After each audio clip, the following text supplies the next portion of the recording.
Плохо прикрытая паника, зачем Зеленский срочно срывается в Киев, новая угроза границам Украины. Судьи отменяют Трампа, в Белом доме не могут оправиться от удара. Что случилось и почему весь мир замер в ожидании? Маск ставит вопрос ребром, кто остается в Белом доме и кто придет на замену. Орбан сошел с ума, он пытается захватить или взломать мозги молодежи. Пугачева в законе, как облажался российский Минюст.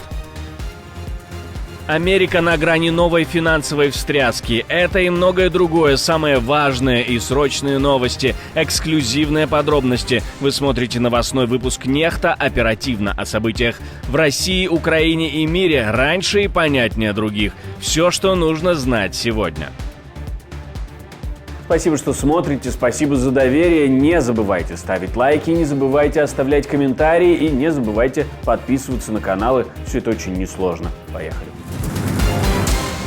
Громкий удар по Трампу. Федеральный суд США признал его тарифы незаконными. По сути, суд постановил, Трамп перегнул палку, когда ввел масштабные пошлины против Канады, Мексики, Китая и еще десятков стран, оправдываясь законом о международных чрезвычайных экономических полномочиях.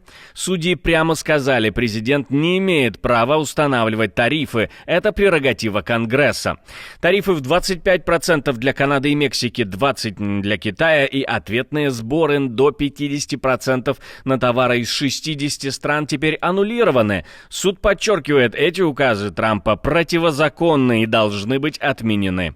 Генпрокурор штата Орегон заявил, что Трамп подорвал экономику страны своей авторитарной выходкой, и суд это подтверждает. Белый дом уже раскритиковал решение, но времени на эмоции нет. Администрация Трампа тут же подала апелляцию. Президент США, как всегда, не сдается. Ранее он заявлял, что его тарифная политика – это не война, а стратегия, а потом добавил, что страны, с которыми он борется, целуют его в пятую точку. На это уже отреагировали в Китае со свойственной взвешенной позицией. По вопросу тарифов Китай многократно заявлял о своей позиции. В тарифных войнах или торговых войнах нет победителей. Проведение протекционистской политики и нанесение ущерба интересам всех сторон в конечном итоге приведет к непопулярности. Сердце миллиардера не выдержало госслужбы. Илон Маск сворачивает свою работу в Белом доме. Миллиардер уходит с поста главы Департамента эффективности государственного управления Dodge, созданного Дональдом Трампом специально под него сразу после инаугурации.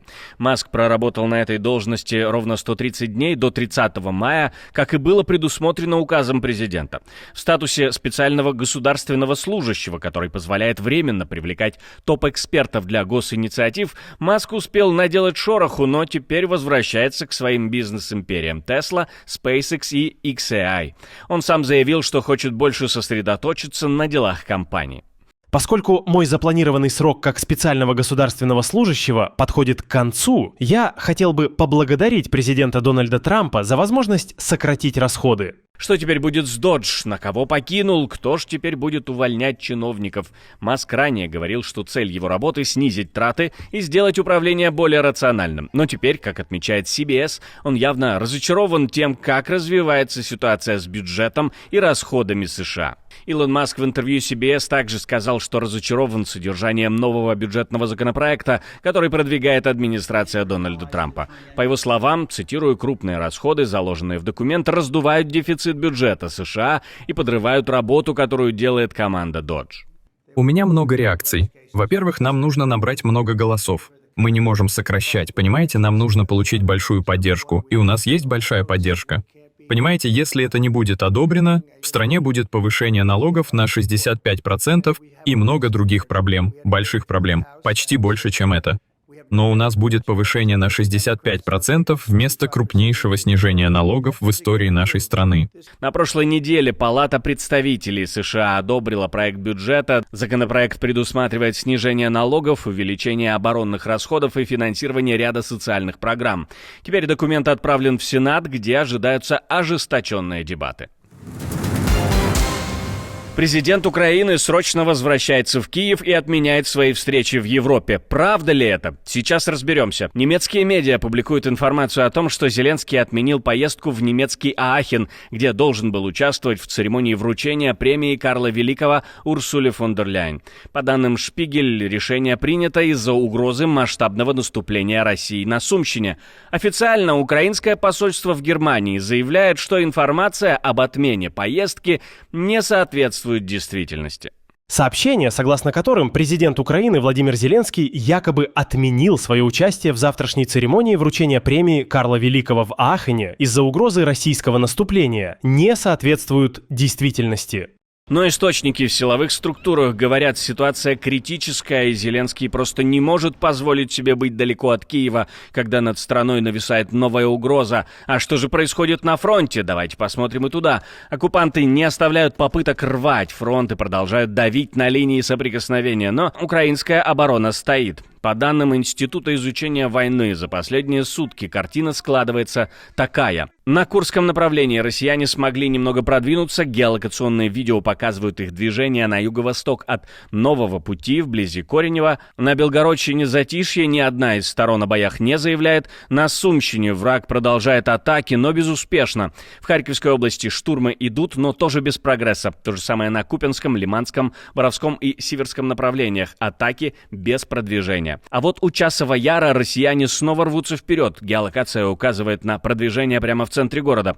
На Торецком направлении противник также сумел немного поджаться, зафиксированы продвижения к северу от Дружбы и в районе Западной Яблуновки. На Покровском направлении враг слегка продвинулся к северо-западу от Елизаветовки. На Новопавловском и Кураховском штурмы без изменений. В направлении Великой Новоселки небольшое продвижение, и в Запорожской области атаки, но безрезультатно. Ситуация как игра на истощение. Враг давит, но фронт держится. Штурмы не прекращаются. Россия продолжает бросать в пекло новые силы, но линия фронта пока держится.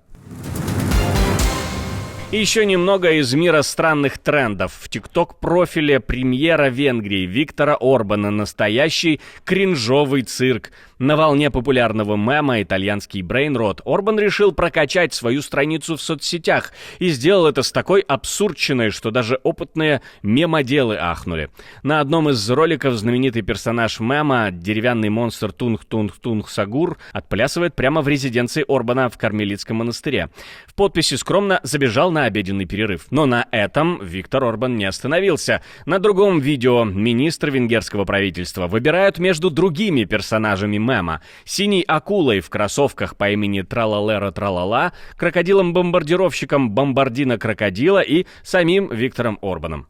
Кульминация голосования. Кого выберете, акулу, крокодила или премьера? И вот тебе Орбан, нарисованный как герой мемов, с подписью «На этом заканчиваем тему Брейнрот». Журналисты пишут, что Орбан явно пытается влиться в молодежную культуру и сделать ТикТок по трендам. Но вместо крутого образа политика получился какой-то фарс. Премьер-министр как будто пытается подыграть подросткам, но выглядит как взрослый дядя, который забрел на вечеринку без приглашения и пытается танцевать под мемы. Бомба или кринж? Решайте сами и пишите свое решение в комментарии. Обязательно. Арестован предприниматель, торговавший белорусами. В Балашихе вынесли первый в России приговор, признав попрошайничество формой рабства.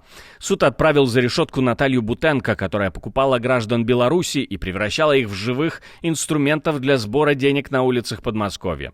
По версии следствия, женщина удерживала 6 человек в квартире и заставляла их попрошайничать, отнимая все собранные деньги. Обвинение строилось по статьям о торговле людьми и эксплуатации. Бутенко вину признала. В последнем слове на суде плакалось, что осталась одна с внуками-сиротами и проблемами со здоровьем. Суд назначил ей 1 год и 10 месяцев в колонии с зачетом времени в СИЗО. Оставшийся срок около 4 месяцев. Это прецедент для России. В принципе, впервые официально признано, что попрошайничество, организованное подобным образом, это рабство. История Бутенко – мрачный пример того, как под маской работы прячется система эксплуатации, а за обещаниями заработка стоят сломанные жизни.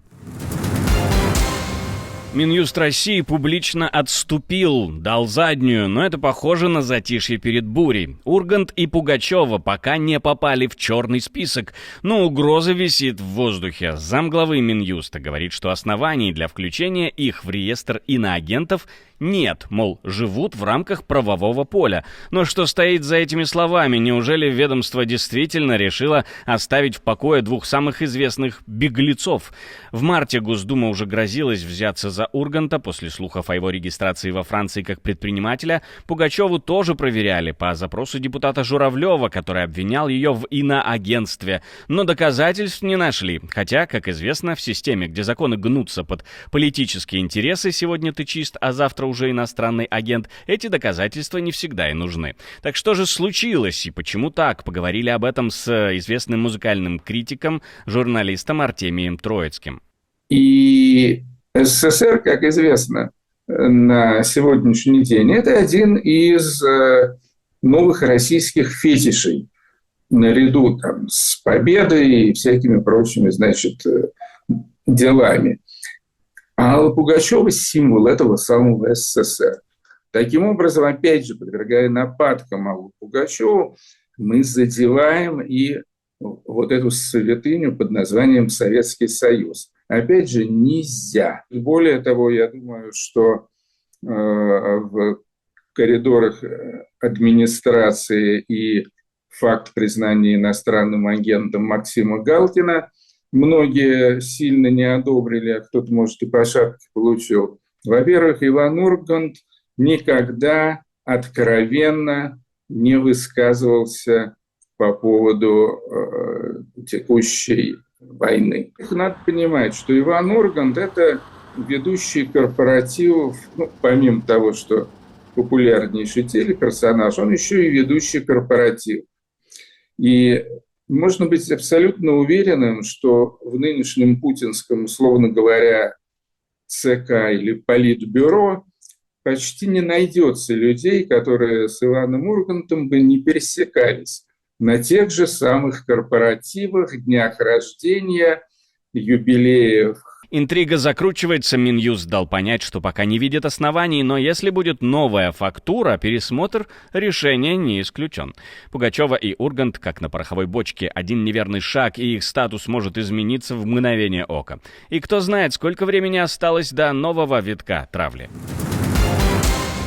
Спасибо, что смотрите, спасибо за доверие. Не забывайте про лайки и комментарии, не забывайте подписываться на канал и про кнопочку «Супер спасибо» тоже не забывайте. На этом у меня все. До встречи и хороших вам новостей.